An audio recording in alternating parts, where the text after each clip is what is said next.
gallery offers an element of social justice. It's got a great collection. I've donated work to this art collection, and they've bought it in the 80s when I was part of the Red Letter community workshop here.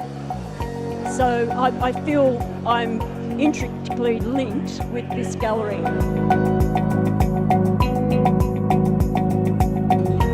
Since, of course, the gallery was established, it's become a really important cultural scene here with arts and music and cafes and the cafe culture, and it all seems to revolve around this Counahan gallery. I think it's been really supportive of a lot of artists, and hopefully for many years to come.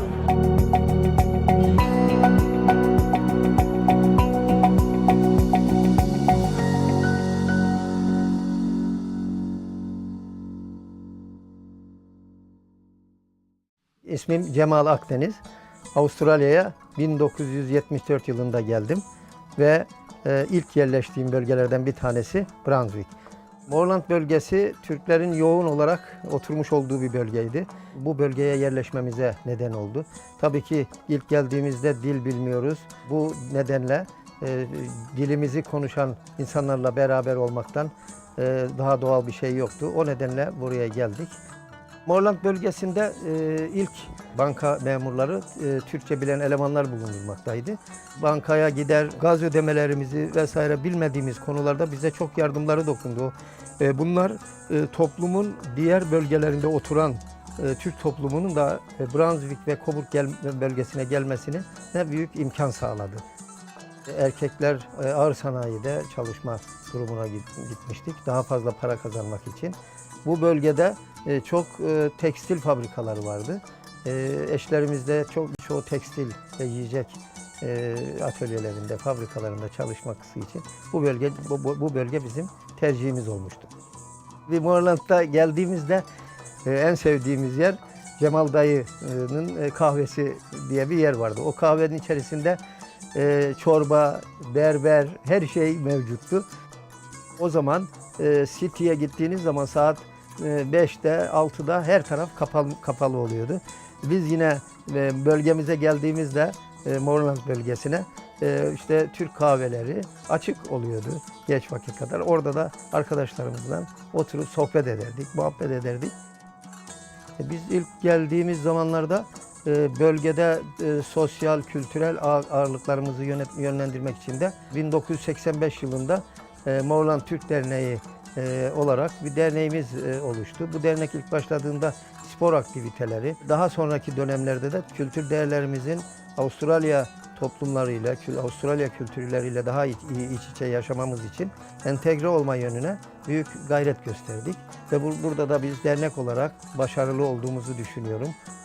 Moorland bölgesine geldiğim için de kendimi çok şanslı hissediyorum. Çünkü çok kültürlülüğü yaşamış oldum bu bölgede. Gayet güzel bir şekilde benim birçok dostlarım, Avustralyalı dostlarımın olduğu gibi göçmen dostlarım var. İtalyanlardan, Yunan göçmenlerinden, Arap göçmenlerinden birçok dostlarımla beraber burada mutluluk içerisinde hep ilişkilerimizi devam ettik.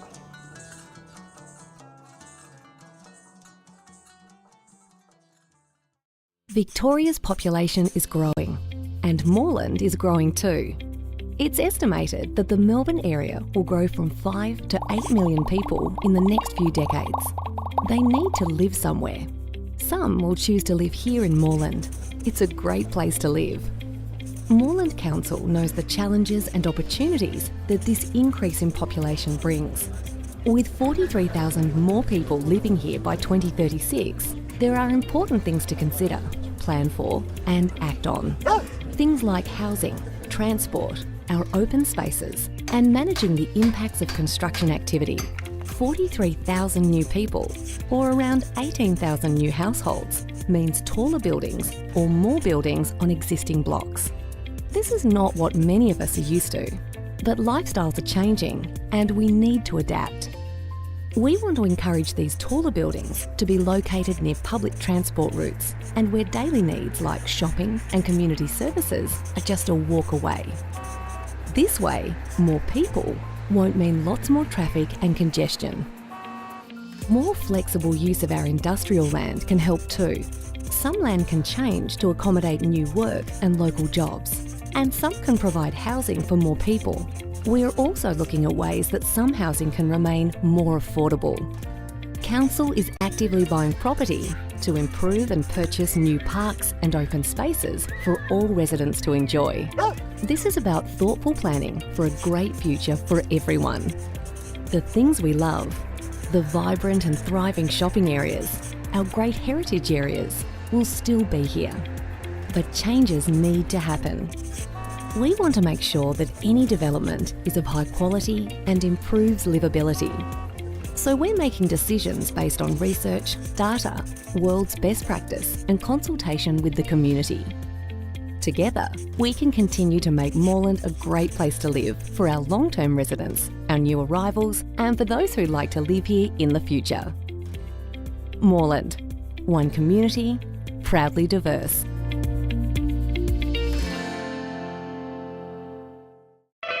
Morelanders, we know you've had enough of dump rubbish.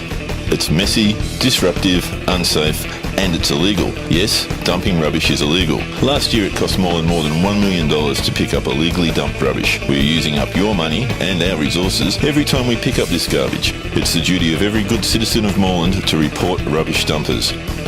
Let us know if you see anything suspicious. Send us a photo, a registration number, or a physical description of the villain. Every small piece of information can contribute to bringing justice to our city. And as for the dumpers, know this. With the help of our community, we will find you and we will prosecute you. So the Eco House was a normal suburban house. It was going to be demolished, but instead we moved it to series, and now people can visit and find out how to make their lives more sustainably. So recently we renovated the Eco House to be fully electrical. By being entirely electrical, we can power our whole house with solar power and other forms of renewable power. We've installed heat pumps for heating and cooling. We've got a lot of really good insulation and a new electric car. We've got really good seals around all the doors and windows, rainwater collection for our garden, a battery to store solar power. If you don't have the capacity to install solar yourself, like you're a renter or you don't have the right kind of roof space, you can still be renewably powered. All you have to do is make sure that when you buy electricity from your power company, that you're buying renewable electricity.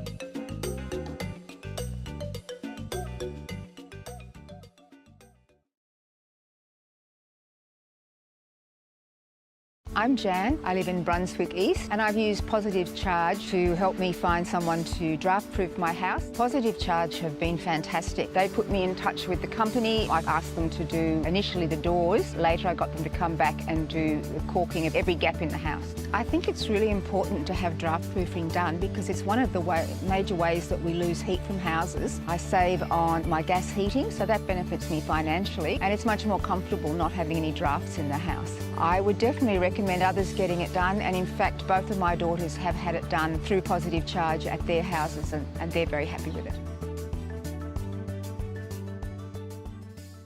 Hi everyone, I'm Councillor Natalie Abouthe, the Mayor of the City of Moreland. I've lived in Moreland for the last 13 years or so. I'm raising 3 little boys with my husband and spend a lot of time outdoors in the local parklands. I've always been someone who's had a great interest about what's going on around me. So it sort of was a natural thing for me to put my hand up and run for council. I love the fact that you can get so heavily involved in community projects and there's lots of really active people in the community. I really love the diversity of this city. I find it fascinating that you can be alongside the creek and feel like you could be anywhere from Warrandyte to the Otways. But then you can be in a boutique looking at locally designed clothes or eating some incredible food from pretty much anywhere in the world. I'm really looking forward to developing easier ways for people to get across the city. We really need to make sure that we keep a handle on the way we manage growth, development, transport or waste. We need to make sure that life in the city gets better for the people who live here, and I do feel like it has been. We need to keep a handle on what's happening and make sure needs are being met.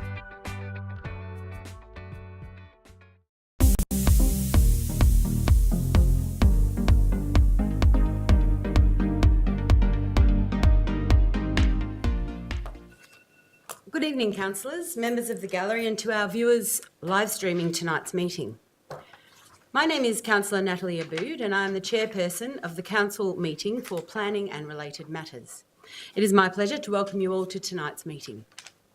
Our meeting is being held on the lands of the Wurundjeri people of the Kulin Nation, and I acknowledge them as the traditional owners.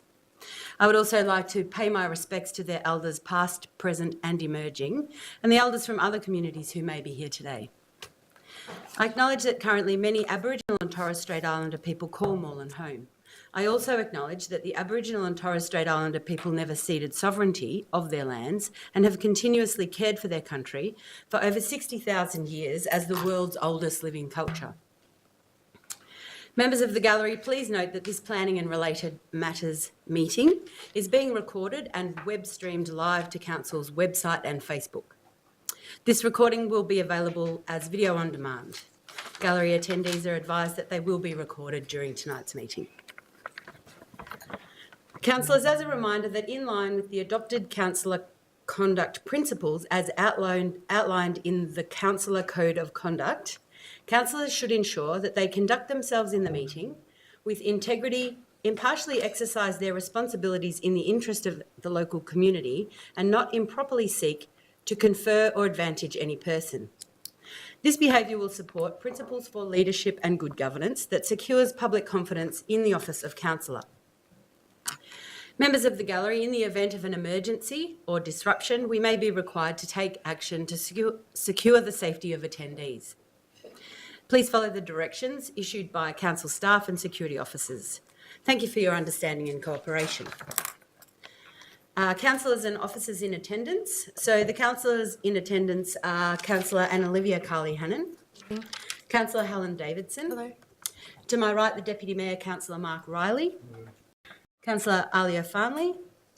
Councillor John Kavanagh. Good evening. Councillor Dale Martin. Councillor Lambros Tapanos. Good evening. And Councillor Oscar Yildiz JP. The officers in attendance tonight are the Acting Group Manager of City Development to my left, Mark Hughes, and the Planning Coordinator, Robert Shatford. Councillors, I notice there are no approved leaves of absence for tonight's council meeting, but do we have any apologies from fellow councillors, please? Councillor Jess Dorney and Councillor Sue Bolton. So Councillors Dorney and Bolton, could I have a motion to accept the apologies? Councillor Riley and Councillor Davidson. All those in favour?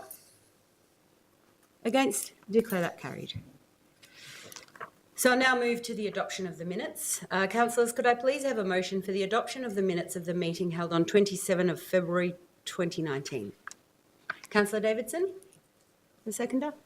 Councillor Riley, all those in favour? Against? Declare that carried. I now need to ask councillors, are there any interests or conflicts of interest to declare? No.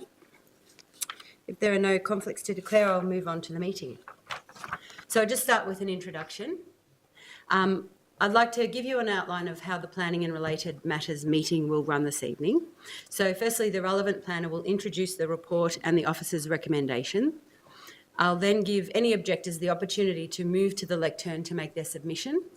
And after this time, the applicant will be given an opportunity to speak. If you are making a submission, please clearly state your name and address for the record. You are requested to present viewpoints clearly and concisely on why you support or oppose the planning application. Please do not repeat what earlier speakers have said and keep the discussion focused on relevant issues and points not previously raised. If you are opposed to the planning application, would you please inform the meeting why you are opposed and suggest an alternative approach which would satisfy your concerns. Please use this opportunity to focus on your concerns rather than matters of detail in the officer's report. Please note that there is a time limit of 3 minutes for each speaker, but as chairperson, I reserve the right to increase or reduce the time available to any speaker. So I'll now move to the presentation of reports, and the report we have this evening is DCF 1819, which is 99 Harding Street, Coburg, planning permit application MPS 2018/27. Thanks, Robert. Thank you, councillors, and good evening, members of the gallery. The first item for this evening is an application at number 99 Harding Street, in Coburg. The application proposes a 4-storey building, mixed-use development, 4 storeys with 13 dwellings. So the subject site, shown up on the screen there with a red star. So it's in a local activity centre, which is not designated for growth. It's in an area which basically the planning scheme talks to a building height of 3 storeys unless the site is large enough to accommodate a higher built form without impacting on the amenity of adjoining properties. And a consideration to the built form should be given in terms of the context. Subject site is zoned Commercial 1 and there's no overlays over the site. In terms of the context and the built form, so the picture at the top of the screen, councillors, is the existing building occupying the site. So it's a double-fronted supermarket.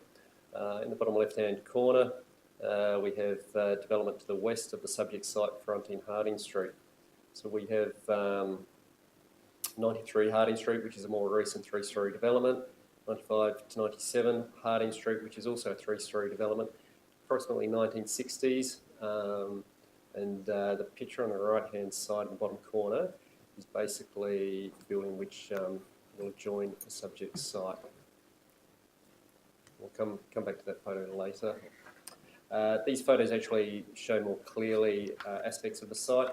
The photo on the left-hand side shows the building and the shadow cast by the carports of the development to the west of that site. So this is the site to the immediate west where the majority of residents who have objected to the application reside. The photos were taken a few days before the equinox, so the 22nd of March at 5 p.m. So it actually shows the length of shadow at 5 o'clock in the afternoon. And that's an important point because shadowing impacts have been raised by neighbours. The picture in the middle indicates a large tree along the eastern side of that property, and that's also evident in the photo on the right-hand side of the screen. Photo in the top left-hand corner shows other shops in the local activity centre. That includes shop top housing. You'll see that 3-storey element popping up to one of the shops. You'll see on the right-hand side of the screen 44 to 46 Gladstone Street, which is a 2-storey development, probably of the 1990s circa. That land is also zoned Commercial 1, consistent with the subject site. And 106 and 103 Harding Street is directly opposite the site. Just quickly going back, in terms of the zone, so the subject site, as I mentioned, is Commercial 1. I talked about the townhouse development to the immediate west, where the majority of objectors reside. That's in the neighbourhood residential zone. So the site is on the edge of the Commercial 1 zone. In terms of the proposal, as I mentioned, 4-storey mixed-use development containing 2 shops at ground level, fronting onto Harding Street and 13 dwellings. The access to the basement car park is off Gladstone Street, so in the northeast corner of the site, and that will provide access to 11 car parking spaces. The applicant has sought a reduction of 4 car parking spaces. Council's traffic engineer is satisfied with the reduction proposed. In terms of the key issues raised, overshadowing, as I mentioned, was a key concern for residents, overlooking the scale of the development and car parking, amongst other matters listed on the screen. In terms of consultation, the planning officer held discussions with a representative of the Owners Corporation of 95 to 97 Harding Street. So that representative had been in contact with the planning officer throughout the application process. The officer has spoken with that particular individual on numerous occasions over the past fortnight. There were some sketch plans, concept plans that were circulated. They were only concept plans. So we still have the advertised plans, so the original plans which were circulated to as part of the advertising package are still the application plans. But the concept plans were submitted by the permanent applicant to address concerns raised by the residents, but they haven't been formally substituted. The council officer's recommendation is that those concept plans would form part of the approval. And obviously issues about the loss of sunlight and the lack of setback to the upper level to the west. The upper level to the west, as it was advertised on the left-hand side of the screen, you'll see it was set back at 1.8 metres. The applicant came back with a proposal to increase that setback to 2.9 metres. A condition of the recommendation is actually asked for those two apartments, which you'll see on the right-hand side of the screen, to be consolidated into one apartment. I'm advised that the officer has spoken with the permanent applicant, and the permanent applicant has agreed, is accepting of that condition, which forms part of the recommendation. So in terms of the recommendation, the officers find that the sketch plan submitted achieve a high level of compliance with the neighbourhood character policy. They achieve a high level of compliance with Clause 58 standards, which apply to the site, that all apartments are accessible, both visitable and adaptable for people of limited mobility. I might just, in closing, there is an error in the officer's recommendation in condition 1I. So that condition, I just mentioned, councillors, that officers proposed that apartments 204 and 205 be combined, and we're continuing to push for that. But the error was that in regards to the minimum setback of 2.9 metres, it's stipulated that the setback must be 2.9 metres. What we're saying is the setback must be a minimum of 2.9 metres. So if the setback is greater than 2.9, fantastic. But we wanted to exercise some flexibility in that regard. Thank you, councillors. Thank you, Robert. So are there any objectors or submitters who would like to speak? Yep. Just move forward and go for it. Good evening, councillors. My name is Harry Higgs. I live at 95 Harding Street. I understand that most of the councillors, well, all of the councillors should have received an updated objection letter that we as a group have written. Thank you to the councillors who've taken the time to respond to us. I don't want to go over, well, we don't want to go over too much of what we've already put in our objection letter, but I think the two overriding real concerns that came through in our objection letter are the height of the construction as well as the lack of green landscaping. I know that Robert, sorry. I said that we had discussions with the objectors. Discussions might be a bit of a stretch. We've had one contact with Kate Follington, who is now on holidays. I understand that Kate provided the rest of our contact details and none of us have been contacted to have a direct discussions with councillors, the planning department or the developer. Well, I've spoken to one of you. I've spoken to you. Yeah, sorry, Natalie, you have. Thank you for taking the time. We acknowledge that the plans have been altered, which is fantastic. We appreciate that, and we understand that development is probably imminent, particularly in the Moreland area, where I understand there's growth. We're a growing city. Melbourne's a growing city. I understand that Moreland's putting in 2 green spaces, 2 new extra parks to deal with the increased growth. Yeah. But what was highlighted in our objection letter is that there doesn't really appear to be clear guidelines for the development in the site that this area is. So that's commercial 1 zones within a residential area. Currently, it appears that there are more sympathetic guidelines in areas that are deemed to be neighbourhood centres or activity centres. So when we reviewed these activity centres and where they're located within the Moreland City Council, they're all in areas that have already undergone more significant development. So the closest one to us is the one that's down on the intersection of Nicholson and Moreland Road, where there's the big high-rises, probably like 6 or 8 stories or so. So those areas have stricter guidelines than where this one is. So we wanted to bring that to the council's attention, and that we know Moreland City Council, we want to be sustainable, we want to encourage development, but to kind of caution councillors of approving buildings where there actually aren't proper guidelines in place. You don't want to have a situation like we've had in the CBD where high-rises have been going up, all great, love development, and then people are realising, oh, we have buildings where there's not actual proper natural light in bedrooms. No one wants to live in these buildings. I know that from my understanding of the plans that we've been put forth, there are apartments where the only natural light in bedrooms are light wells, so there's no actual windows. One of the In the planning report, under does the proposal respond to the preferred character of the area, I noticed that one of the policy currently stipulates that it's not supposed to be above 3 stories unless the visual impacts of development can be mitigated through design response. I think everyone's seen the photos. I don't really think it's mitigated at all. So our concerns really are height and green spaces. So if the building height could be lowered and there could be more landscaping to do with green spaces, we would really appreciate that. Bing. Thank you. Thank you, Harry.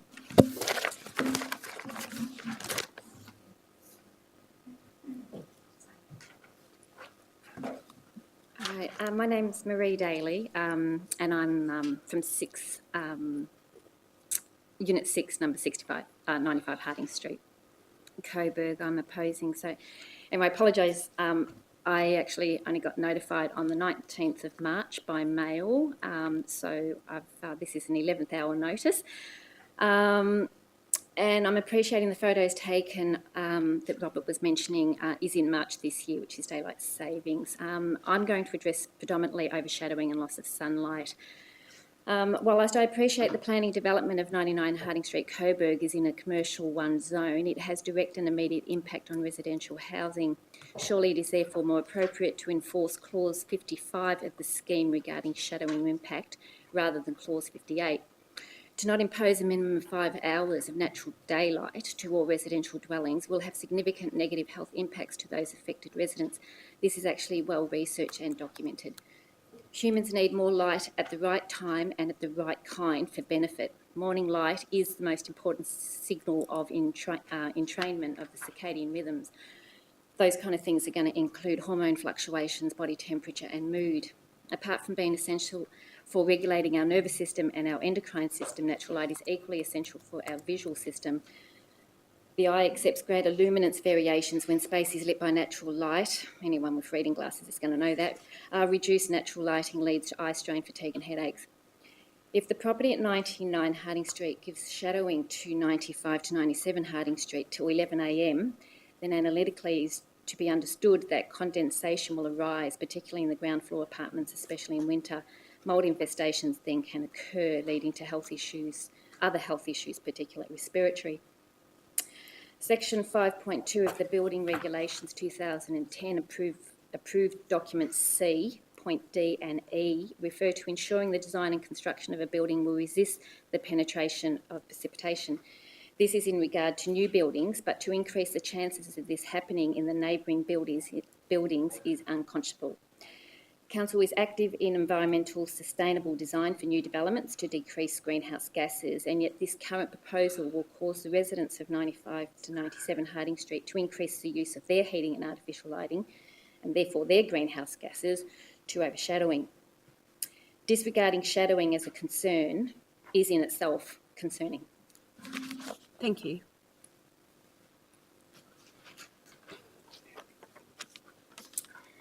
Good evening, my name is Rebecca Smith and I'm the owner of Unit 395 Harding Street, directly adjacent to, or in fact overlooking the proposed development. That is my home on the first floor right there where the tree is not obstructing any view at all. Our building is one of 3 apartment blocks in our street, all of which were built in the 60s, 2 or 3 stories high and nestled amongst established single-storey homes and a handful of new 3-storey townhouses. At 95 Harding Street, 12 of the apartments, including my own, only have windows facing east and west because they were cleverly designed 60 years ago to absorb the outlook from the sunrise and the sunset. You can see there are no windows on the front of our building. My husband and I can't afford a house in Coburg, so we have adapted to apartment living, and we are both in favour of Moreland City Council's future planning ideas, generating more homes for an increased population. I believe that apartments are the way forward, however, design is everything.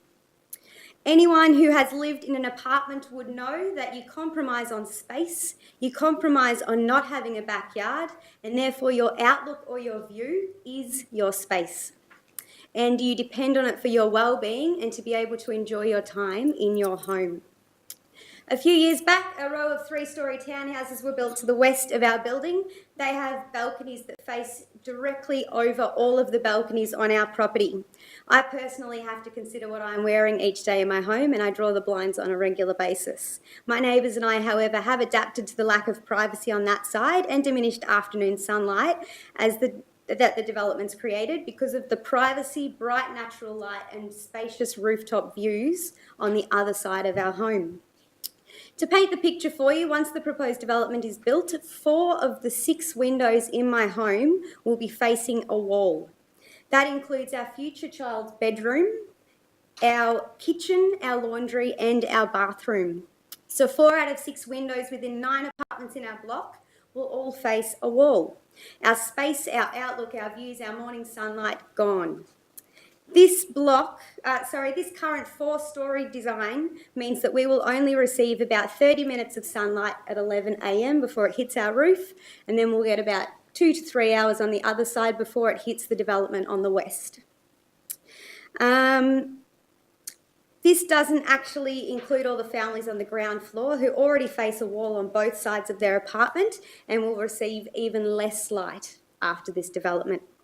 Development is inevitable, I understand that, but it's just hard to justify the future residents of these proposed new dwellings enjoying our easterly sunlight, as well as some of them having sweeping views of the city, whilst 50% of 12 family homes will face walls and shadows.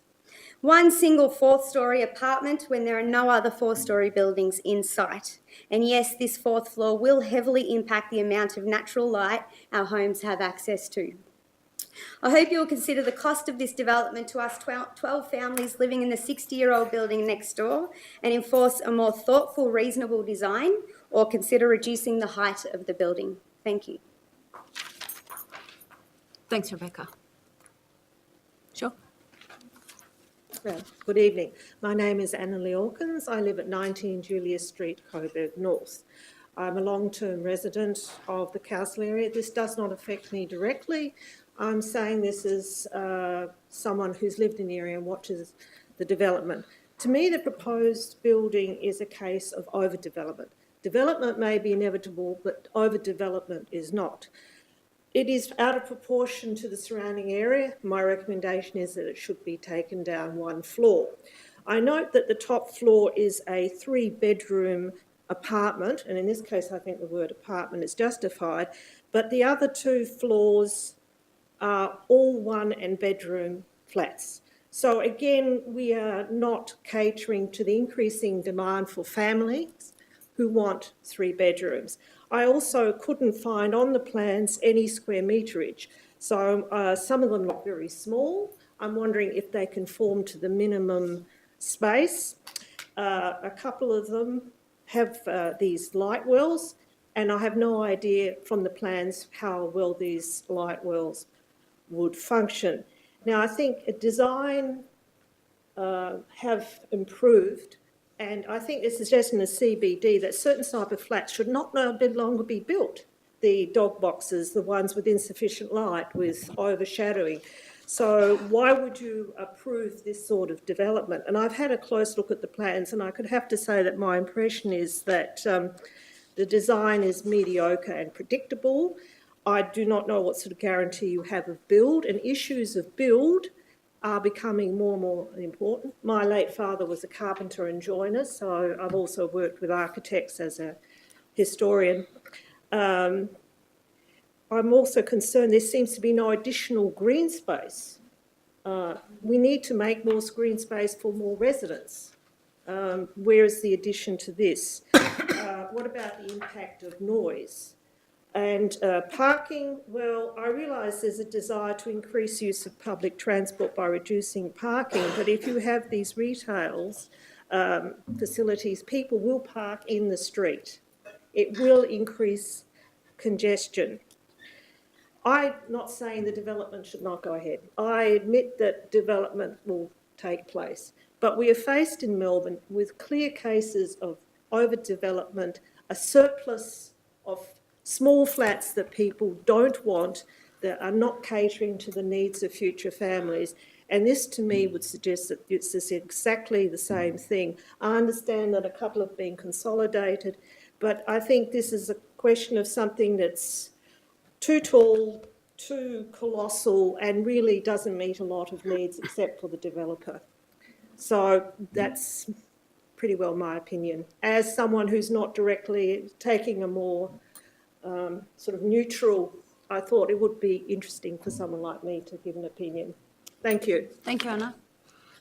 Are there any other objectors or submitters who would like to speak? So I'll now ask, does the applicant or representative of the applicant wish to speak?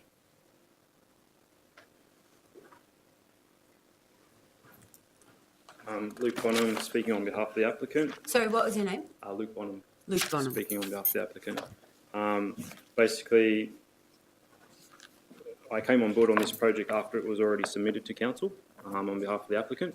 I'd just like to say that the revised concept plans that have been submitted to council address a lot of the concerns that the objectors have raised about overshadowing and daylight. I'm not sure if they understand the shadow diagrams that were resubmitted in terms of daylighting, but we're basically not changing the status quo that exists on the site. So yes, we're not improving the daylighting by no means, and I will admit that, but we're not changing the status quo. So what exists on site in terms of daylighting will still stand. There's basically an hour and a half in winter and 2 hours and 10 minutes, I think, in spring at the equinox. So that status quo is not changing. In terms of visual appeal, we've worked with the planners here at council to revise the material palette that is faced from 99 Harding Street to 97, and that's a condition in the report that's been submitted. In terms of the mix, comment about lower economical housing for people, there's one bedders, it's to address that need, there's two bedders, there's three bedders. By combining the suggested apartments of 204 and 205, that will either become a three-bedder or a two-bedder that's quite large. So it addresses the need in the area for mixed housing and family units, I guess. As someone that moved to Victoria and lived in a similar development as a uni student, I know there is that demand for sort of smaller living quarters, whether it's a one-bedder or a bit larger two-bedder, with a small family starting. But overall, I feel that we've addressed the concerns of the objectors with the revised concept plans, and that should be conditioned, and as working with the council team, that the conditions outlined sort of address the need to set back a little bit further, and they can be addressed with conditions. That's all I'd like to contribute. Thank you. Councillors, does anyone have any questions? Just one for the applicant. Regarding the size of the apartments, is it correct the smallest is 60 square metres and it ranges up to 151 square metres? Is that for the three-bedroom?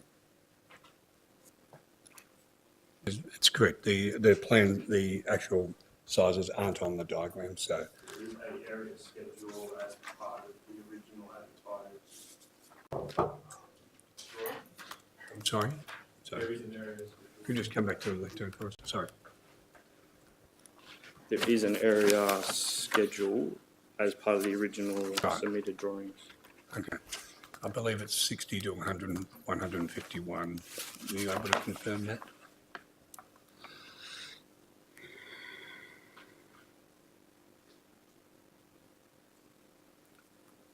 You are correct. Thanks. Any other councillors have any questions? Thank you, Luke. Councillors, as there are no further questions, could I have a motion, please? Could I move a slightly alternative recommendation, just with a slight change? It also refers to point 1I. To change, at the moment, to stay as is until the word northern boundary. So it will read, apartments A204 and A205 combined, retaining the light court with balcony setback, a minimum of 4.5 metres from the northern boundary, but then to change what's written there and to increase the western boundary, the setback a minimum of 3.9 metres from the western boundary and with 2 allocated car spaces. Do I have a seconder for Councillor Kavanagh's motion? Councillor Davidson? Okay. Yeah. That's correct. So with that recommendation, I've asked for a further setback on that level to increase by another metre in the setbacking. It had increased from the original plans to the sketch plans and asking for a bit more. That obviously means that A204 and 205 will have to be combined into a smaller apartment. Other than that, I can understand the concerns of the objectors, but I think on balance, I do think that it's worthy of approval. I do think that it is in a commercial zone. That does make quite a difference. I realise it abuts a neighbourhood zone, but the zoning of the actual site is commercial and is well located in Harding Street, close to public transport, etc. So I can understand people won't be particularly thrilled with that, but I believe that generally it's worthy of support. Thank you, Councillor Kavanagh. Councillor Councillor Davidson, would you like to speak as the seconder? Yes, thank you. Just to add to what Councillor Kavanagh has said, I think that with the additional setback that has been included, it will provide more greater amenity than what has already been provided. I think that the delicate interface between the two zones is quite a sensitive topic that we need to find the right balance, and I think that this will achieve it. I understand the height has been a concern for some, but I'm hoping that the setback will alleviate those concerns, and the additional setback that's already in the recommendations was something that satisfied me to second Councillor Kavanagh's motion. Thank you, Councillor Davidson. Are there any councillors that would like to speak against the motion? Go for your life. Thank you.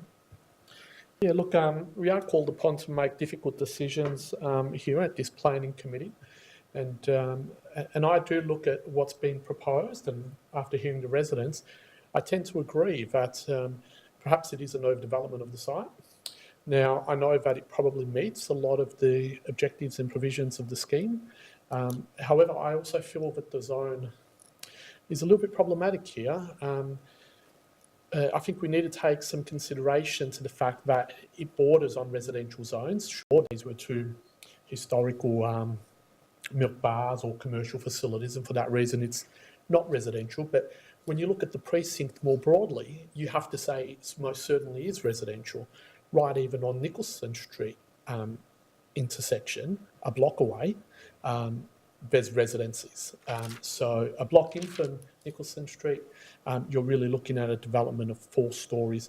I think it's at least one level too high, and it's an overdevelopment. I think that we can certainly do a lot better on the site and have something that's slightly smaller in scale and still enables a significant development on the site. So I would say let's not support this tonight, but let's work with the applicants and let's get a better application in the future.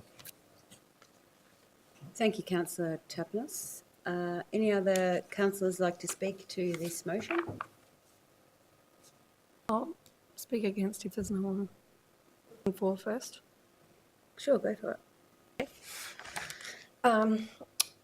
Look, I agree that this is a really quite a sensitive interface, and I recognise that Harding Street does have this commercial zone, and that a lot of positives do come out of that for the local area. However, I have to agree that I think it's an overdevelopment and the sensitive interface with apartments that don't have windows at every possible access point. So by having it close to those apartments, the impact on those residents, I think, is significant.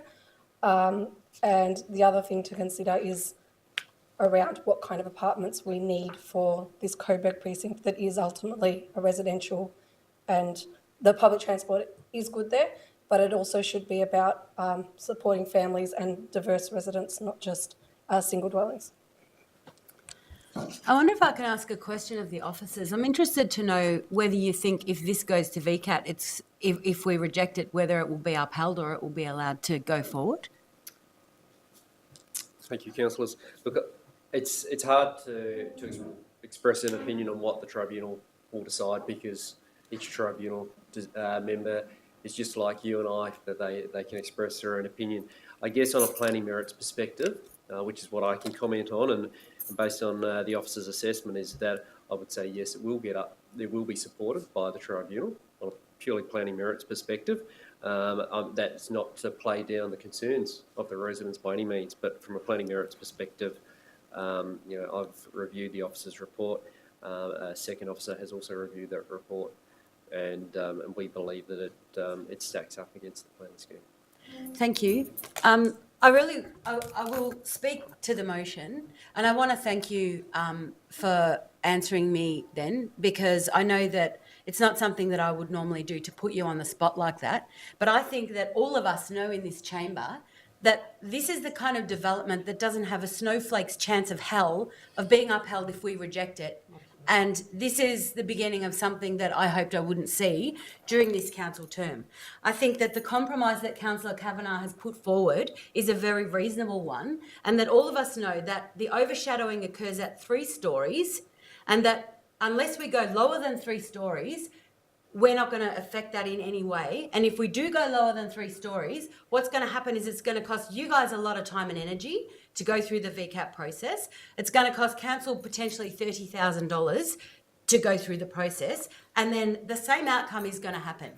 So while I can see that councillors in the chamber are concerned about overdevelopment, and so am I would like to say that we were concerned about overdevelopment in the last council term, and that's why the Moreland planning scheme was developed. And that's why when we can see things that need to be changed, we try to make amendments to the planning scheme. We have struggled and grappled with overdevelopment in this city for quite a long period of time. We have tried to understand the implications of not having proper light and proper ventilation and all of these things that are involved every time apartments are built.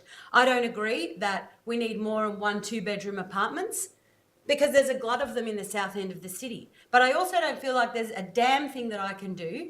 I don't know if you can say damn in a council meeting, so forgive me if you can't.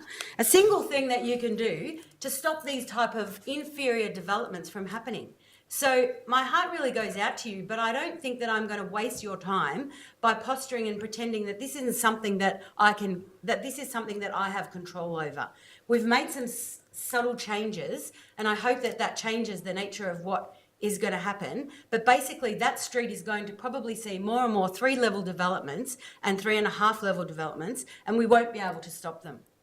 So I've had a really intense day, and that's why I'm a bit more passionate than I usually am, but I won't be voting against Councillor Kavanagh's amended recommendation because I think it's reasonable, and I think that it will be something that isn't taken to VCAT by the applicants, and I think that a refusal would definitely be taken to VCAT and it would be lost at VCAT.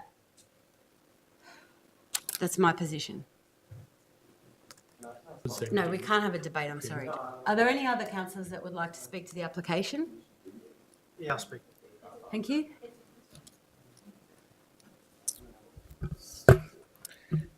Thank you. I think a little earlier we had some councillors express an opinion on this. They made their judgment call, and some councillors are in favour and some councillors are against. Doesn't necessarily mean that they can or can't have an opinion on this, but look, there are a number of things that we can do to actually improve the quality of the development. For example, Councillor Martin has put forward a approach for development to go through a design excellence scorecard process. So we do have a lot of things and a lot of levers to pull in terms of encouraging better quality development. I'll be voting against this one because I actually have a lot of problems with the quality of this development, including having a lot of rooms with light wells rather than actually facing out into windows, and the 4th story causing a lot of concerns as well.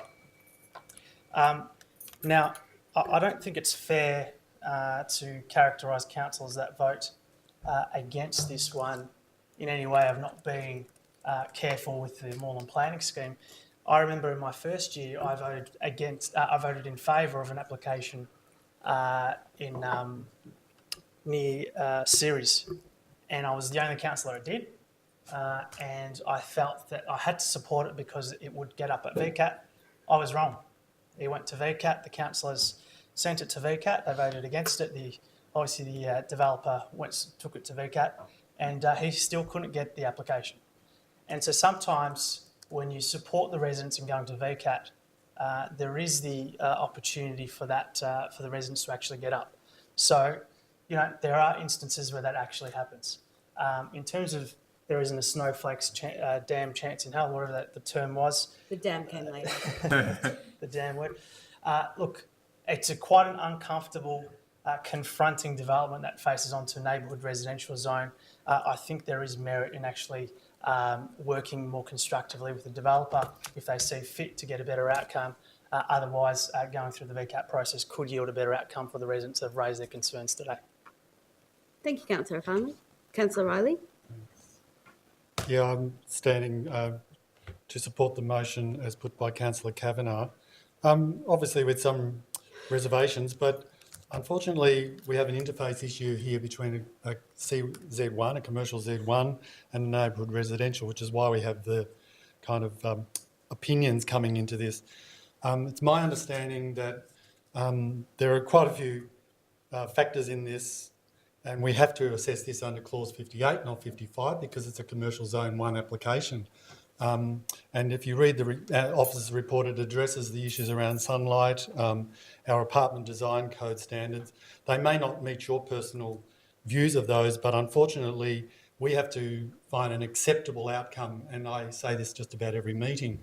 The planning system doesn't encourage good or excellence in design. It only has acceptable outcomes, and they're often what you call a measure of acceptable varies quite a lot between us. So I'm tending to support the kind of arguments that Councillor Abouthe has made, that I don't want to provide false hope. We need to assess this under the scheme as it stands, and there are interface issues, but I think that the proponents have actually heard some of those. They've adjusted the plan. That clearly demonstrates to me that they're listening. They've tried to do that. There's been further proposals tonight in the amendment that's been put. And the key policy position around the height is quite clearly stated in the report. And I can't change that, and that's not going to be changed at VCAT. It is ensuring the building height does not exceed 3 stories unless it can be demonstrated the site is large enough to allow the visual impacts of the development to be mitigated through a design response. In such cases, the building height at the interface with adjoining properties and the street frontages should be no more than 3 stories. So it's in that respect, I think, that I'm having to sort of assess this, that the 4th story on the other side, it's not casting a greater shadow. There is a demand for 1-bedroom properties, despite what my colleagues say. You can look at the report on our website. We have a report on the housing demand for Moreland. Forgotten the name of it offhand, but I can get that for you. It does point to a trend in 1-bedroom apartment demand. I know there's different opinions tonight about that, but that's where the demand is. And I think this is a good mix of 1 and 2s and 3s. So I don't think that's a grounds for rejecting it either. It's difficult, but I think this is acceptable, even though personally, if I was to actually stand here and play the role of planning person, I probably wouldn't be giving this the big tick. But under the rules as they stand, that's as good as it gets, I'm afraid. And I think there's been some give and take on the part of the proponents. So I appreciate the concerns you've shared around. Oh, the final thing about green planting. Unfortunately, again, we can't do anything about that because in a CZ1, it doesn't apply. So I throw my hands up and I'm sorry, I can't help you there. It's not our fault. It's talk to the Victorian Government. Thank you, Councillor Riley. Are there any other councillors that would like to speak to the motion? Okay, so I'll put that to the vote. All those in favour? Against? Declare that carried. Can I have a division? I'm not sure if that was carried. It was 5-4. But anyway, have a division. You can have a division. Okay. All those in favour of Councillor Kavanagh's motion? 5. Against? Declare that carried. So, did you want that recorded? You saw Councillor Martin, Kavanagh, Abouthe, Riley and Davidson for. Councillors Yildiz, Tapanos, Afanley and Carly Hannon against.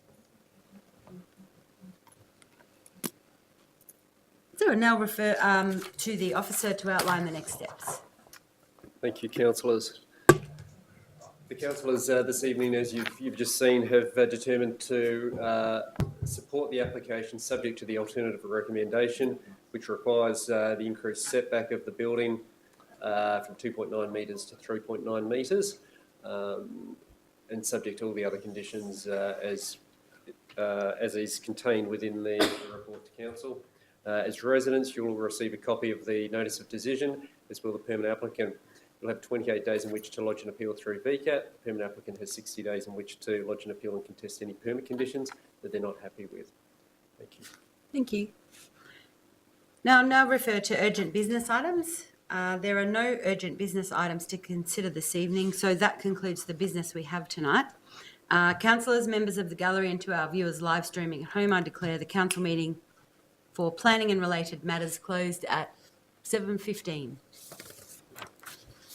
Thank you.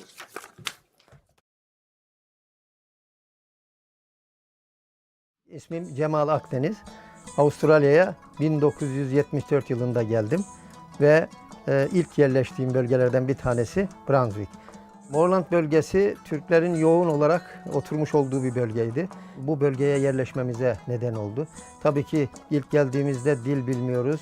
Bu nedenle dilimizi konuşan insanlarla beraber olmaktan daha doğal bir şey yoktu. O nedenle buraya geldik. Moorland bölgesinde ilk banka memurları Türkçe bilen elemanlar bulundurmaktaydı. Bankaya gider, gaz ödemelerimizi vesaire bilmediğimiz konularda bize çok yardımları dokundu. Bunlar toplumun diğer bölgelerinde oturan Türk toplumunun da Brunswick ve Coburg bölgesine gelmesine büyük imkan sağladı.